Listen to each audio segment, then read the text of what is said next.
Hi everybody, welcome back to another day of technology. Mike Friedman, the friendly neighborhood technology elf, and today we're going to be talking surround sound in the home theater.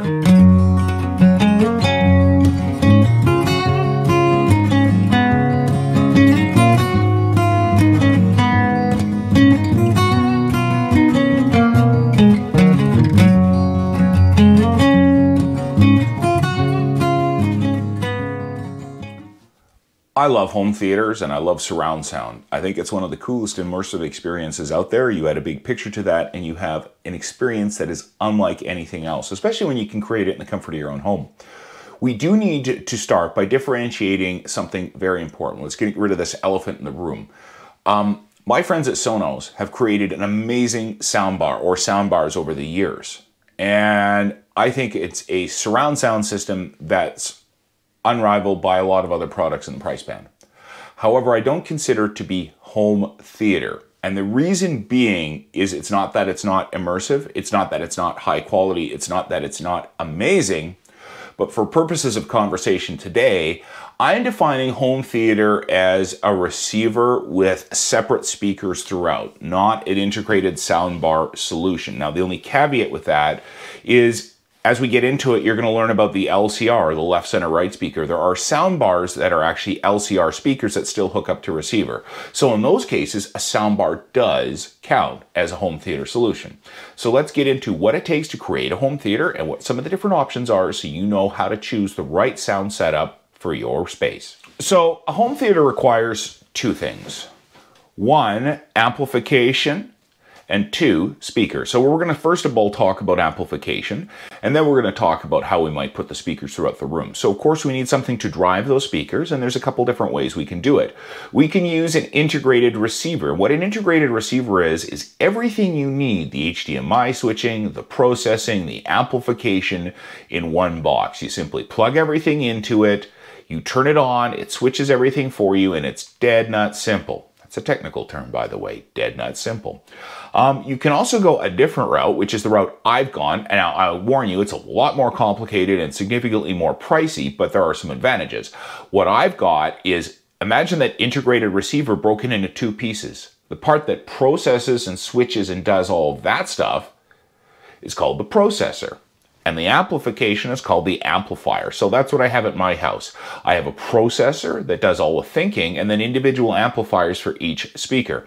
Now, the advantages for that are that we're going to get better quality sound out of one amplifier in a box than trying to put 7 amplifiers in a box.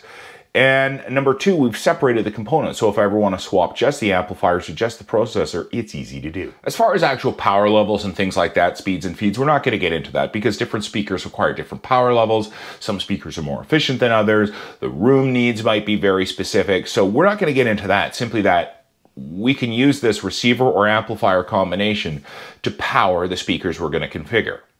Next, let's talk about what we need for a home theater.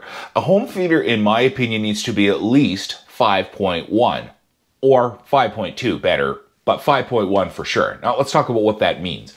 Well, 5 refers to the number of speakers in the room and 1 refers to the number of subwoofers. So if we had a 5.2 system, we would have 5 speakers and 2 subwoofers. If we had a 7.4 system, we would have 7 speakers and 4 subwoofers. And before you go, that's overkill? No, it's not. So the first thing we need to think about is the first 3 speakers. They are not negotiable. And that is, of course, the left, center, and right speakers, your front speakers. And about 85% of the sound comes out of them. So you got to make sure that whatever you're putting in the rest of your system, that's where you spend the most majority of your money. Every other speaker you put in is going to share about 15% of the data. So they're more or less for effects. So that's where I would look at investing primarily to create a great experience in my home theater. Now, whether we go with 5 speakers, with just 2 speakers beside us, around us, or above us, or 7 speakers, or 9 speakers, or 11 speakers, just contingent on a number of things, including the room itself. If you've got really high ceilings and you can't put speakers in the ceiling, there's your limiting factor. If you have a smaller space or you have an open space, you may only be able to put a certain number of speakers in there. That being said, a lot of the integrated receivers can drive 11 speakers. So if you have the capability to drive those speakers, it's not much more to run the wiring to add those speakers. So I definitely add them. But of course, it's your budget and you'll have to figure out what's important and what you actually want to do. Once you have that configuration in place, the next thing you're going to have to figure out is how you're going to space the speakers. Now, there's a bunch of things that come into play. If you're using something like Dolby Atmos, which is the primary codec out there and one of our favorites, there's a number of things you have to think about. Obviously, the placement of the seats in the room is really important. If you have speakers above where you're sitting as opposed to behind where you're sitting, that's going to change the experience. But there's certain standards and regulations for Dolby Atmos. As an example, you need height speakers as well as distance speakers. So you have to think about those things as well. And this is part of your conversation that you have to have with your technology professional. What level of experience do you want, what level of investment you want, and how big you really want to go with this. But now you know a little bit more about how to figure out the speakers, you know a little bit more about the power. The last thing we need to do is get that rumbly low frequency bass figured out, and that's of course subwoofers. As far as subwoofer placement goes, you can put them anywhere in the room. Bass is non-specific to direction.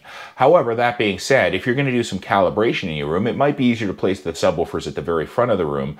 It's just easier to calibrate them that way. Failing that, put them at the back of the room or anywhere else you have space, but try to pick a strategic location wherever you can. The other thing to remember for a subwoofer is every time you add a plane or a wall to it, you can pull another 3 decibels of bass out of it. So imagine I was a Jedi and I could levitate a subwoofer in the middle of the air. It would be completely flat or neutral. As soon as I put it on the ground, the floor, that's 1 plane, 3 decibels. If I put it in a corner, there's now 2 more planes, so 9 more decibels. So even though you have a subwoofer in the room, where you place it can still make a huge difference in terms of sound quality at low frequency bass. So there you go. You have the amplification and receiver covered. You have the speakers covered, and now you have the subwoofers covered as well. All you have to do is figure out what kind of seating you want, and boom, you're ready to create your home theater. Thanks for listening to me today as I talked a little bit about surround sound and home theaters. Always a pleasure chatting with you. Join me again tomorrow. We go deep dive into security and another day of technology. For 30 Days of Technology, my name is Mike Friedman. Thanks for checking us out. We'll look forward to seeing you here again tomorrow.